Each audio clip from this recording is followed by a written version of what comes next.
Hello students, कैसे हैं आप लोग। उम्मीद है आप लोगों को मेरा पढ़ाया हुआ जो भी ई लर्निंग मटेरियल है उससे मदद मिल रही होगी। आज बी ऑनर्स सेमेस्टर 3 का पेपर 5 लोकल सेल्फ गवर्नमेंट का टॉपिक पंचायती राज व्यवस्था में महिला आरक्षण का प्रभाव, impact of women's quota on Panchayati Raj system, इसके बारे में कुछ विचार आपसे साझा कर रही हूँ। जैसा कि हम जानते हैं कि पर्याप्त कानूनों के बावजूद आधी आबादी यानी महिलाओं की स्थिति भारत में हर क्षेत्र में बहुत अच्छी नहीं हो पाई है। वे अभी भी समान अधिकारों के लिए संघर्षरत हैं। तो ऐसा ही अध्ययन पंचायती राज संस्थाओं के बारे में भी महिलाओं की स्थिति क्या है, इस पर जो भी स्टडी सामने आई उसमें यही पाया गया कि पंचायती राज संस्थाओं में महिलाओं की स्थिति बहुत खराब है। इसीलिए 73वां संविधान संशोधन जब 1992 में पारित हुआ, उस समय महिलाओं को 1/3 आरक्षण देने की व्यवस्था की गई और उसको जब इम्प्लीमेंट किया गया 1993 में, तो उसके बाद करीब 15 राज्यों ने तो महिलाओं को 50% आरक्षण दे दिया। इस तरीके से महिलाओं का कोटा तो सुनिश्चित हो गया, लेकिन उसके बाद भी चूंकि भारत का समाज जो है वो पुरुष प्रधान समाज है और पंचायती राज संस्थाएं वो गांव से जुड़ी हुई संस्थाएं हैं, तो गांव में महिलाओं की स्थिति और भी ज़्यादा बदतर है। तो अभी तक पंचायती राज संस्थाओं में महिला आरक्षण के बाद क्या बदलाव आए हैं उस पर जो भी स्टडी किया गया है, जैसा कि BL फाड़िया अपनी किताब में लिखते हैं कि मध्य प्रदेश, राजस्थान और उत्तर प्रदेश में जो पंचायत चुनाव पर किया गया अध्ययन दिखाता है कि पंचायतों में निर्वाचित महिलाओं ने आरक्षण व्यवस्था का भरपूर उपयोग किया और इसके फलस्वरूप उनमें अपेक्षाकृत नेतृत्व उभरा। और इसी तरीके का रुझान अन्य राज्यों में भी देखने को मिला। लेकिन इन अध्ययनों से ये गलत निष्कर्ष निकल सकता है कि पंचायती राज संस्थाओं में महिलाओं का सशक्तिकरण हो गया है। ये शक की बात नहीं है कि महिलाओं के प्रतिनिधित्व में तो भारी वृद्धि हुई है, लेकिन यह भी कटु सत्य है कि उनका वास्तविक सशक्तिकरण नहीं हो पाया है। कारण ये है कि चुनाव तो महिलाओं का हो जाता है, लेकिन उनकी जगह पर उनके पति ही ज़्यादा काम करते हैं।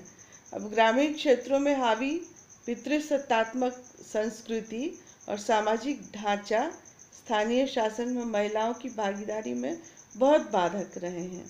अब ऐसा होता है कि ज़्यादातर पुरुष जो हैं अपनी पत्नियों को चुनाव में खड़ा कर देते हैं मोहरा बनाने के लिए, ताकि जब वो निर्वाचित हो जाएंगी तो उनके सारे अधिकारों और शक्तियों का इस्तेमाल वो करेंगे। तो इसीलिए प्रधानपति या पंचपति शब्द का प्रचलन शुरू हो गया है, क्योंकि पत्नी गांव के अंदर पंचायत का अधिकांश कार्य करती है, लेकिन पति गांव से बाहर पंचायत से संबंधित उसके सभी काम संभालता है। अब इस प्रक्रिया में जब पति ये देखता है कि दूसरे प्रधानपति भी अपनी पत्नी को अपने जैसा मोहरा बनाए हुए हैं, तो वो और ज़्यादा पत्नी को दरकिनार कर देते हैं और सारी शक्तियों पर कब्जा जमा लेते हैं। अब कुछ मामलों में पुरुष महिलाओं को सत्ता से हटाने की साजिश भी करते हैं। कोई भी महिला आरक्षण के द्वारा सरपंच बन सकती है, पर आमतौर पर उप सरपंच पुरुष होता है। अब वह अन्य सदस्यों से गठजोड़ करके उसके खिलाफ अविश्वास प्रस्ताव पारित करवा लेता है और उसके स्थान पर सरपंच का कार्य करने लगता है। आरक्षण की रोटेशन प्रणाली, जैसा कि हम जानते हैं की लागू है कि हर 5 साल के बाद जो है आरक्षित क्षेत्र बदल जाएगा। तो इससे महिलाओं को और नुकसान होता है कि अगले चुनाव में महिला सीट जो है अनारक्षित होगी, उस पर उसको चुनाव लड़ना होगा, और फिर या तो नई जगह जाएगी तो पिछले निर्वाचन क्षेत्र में जो भी काम की उसका उसको कोई फायदा नहीं मिल पाएगा। ज़्यादातर सरकारी अधिकारी भी निर्वाचित महिला प्रतिनिधि के पति द्वारा ही बैठकों में भाग लेना पसंद करते हैं, क्योंकि पुरुषों के साथ काम करने में ज़्यादा कंफर्टेबल या सहज महसूस करते हैं। कई बार तो अध्ययन ये भी बताते हैं कि महिलाओं को बैठने की जगह भी नहीं दी जाती है। उन्हें पुरुष से अलग या नीचे जमीन पर बैठाया जाता है और पुरुष कुर्सी पर बैठते हैं। और कई बार ये भी देखा गया है कि प्रत्याशी पत्नी है पर चुनाव प्रचार अभियान के बैनर में पति का नाम और चित्र को ज़्यादा प्रमुखता दे दिया जाता है। कई महिला प्रतिनिधि निरक्षर होती हैं, पढ़ी लिखी नहीं होती हैं, और उनको नियम और प्रक्रियाओं की जानकारी ही नहीं होती है। इसका खासकर वे अधिकारी नाजायज फ़ायदा उठाते हैं जो रिकॉर्ड और अकाउंट आदि तैयार करते हैं। इस प्रकार एक बड़ी संख्या में निर्वाचित महिला प्रतिनिधि दोहरी समस्याओं से रूबरू हो रही हैं, क्योंकि जहां वे पंचायत में अपने अधिकारों का इस्तेमाल नहीं कर पाती हैं, वहीं घर में उनकी कमज़ोर स्थिति है और उनको ठीक से प्रशिक्षण भी नहीं मिल पाता है। ट्रेनिंग की भी बहुत ज़रूरत है उनको। सूचना एवं सामाजिक समर्थन भी उनको नहीं मिलता है, जिससे वो अपने अधिकारों का इस्तेमाल नहीं कर पा रही हैं। आरक्षण से वो पद तो पा लेती हैं, लेकिन वो सिर्फ मुखौटा होता है और उनके परिवार का पुरुष सदस्य उसका इस्तेमाल करता है।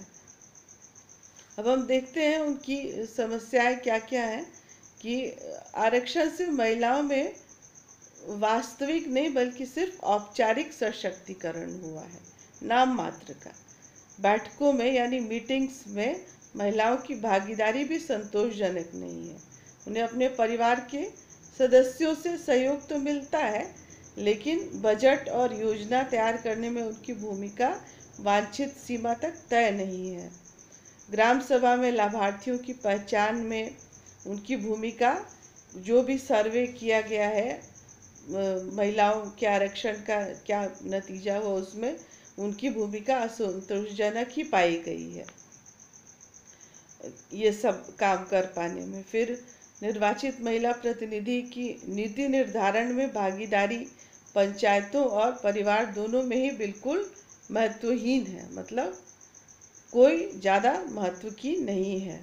निर्वाचित महिला प्रतिनिधि निधि मतलब कोष, रुपया पैसा और टैक्स लेवी के द्वारा पंचायतों की अतिरिक्त आय में वृद्धि भी नहीं कर पाती है, क्योंकि न तो उसमें इतनी क्षमता होती है और न ही कोई दृढ़ इच्छा शक्ति होती है।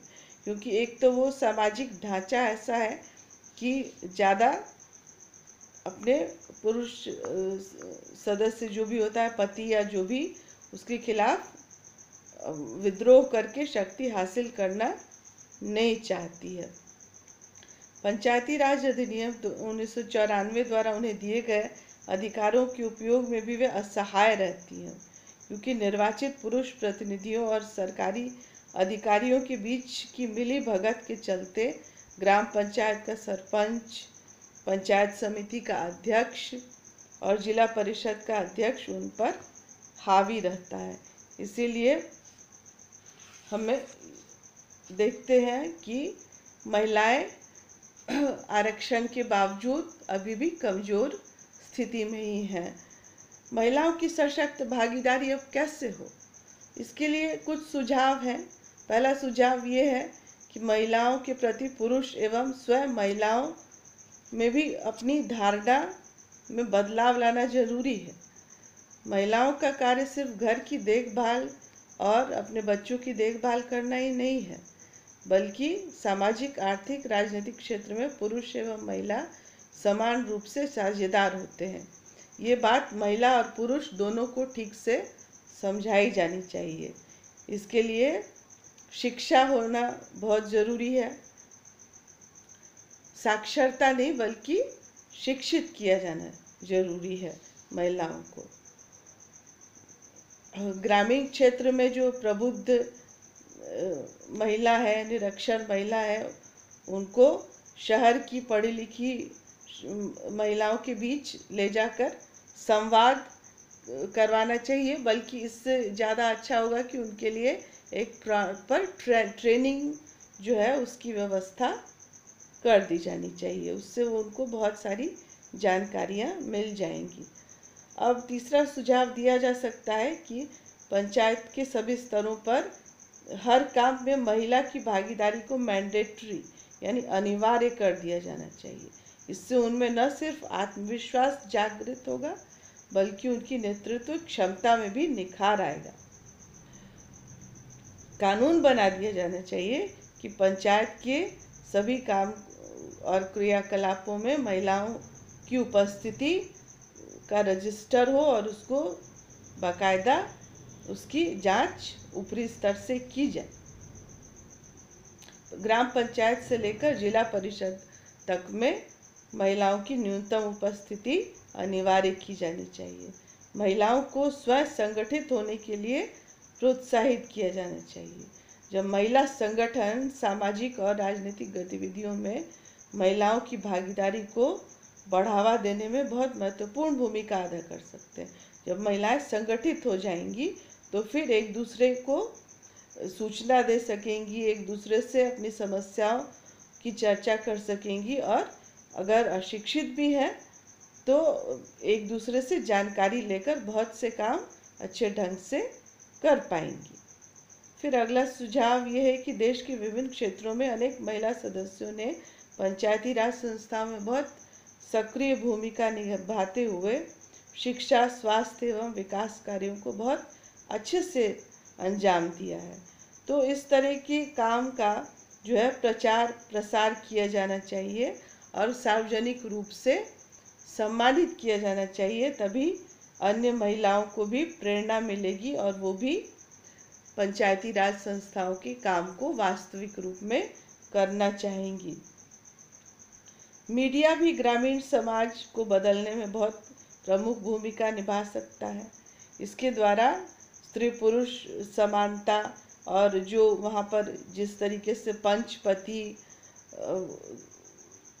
बनकर पुरुष अन्याय करते हैं, इस सब खबर को अगर मीडिया ठीक से छापेगा और महिलाओं के पक्ष में न्यूज़ छापेगा तो ग्रामीण समाज में भी जागरूकता आएगी और महिलाओं के हाथ में जो कानूनी अधिकार आरक्षण के द्वारा बनाए गए हैं वो सचमुच सौंप दिए जाएंगे।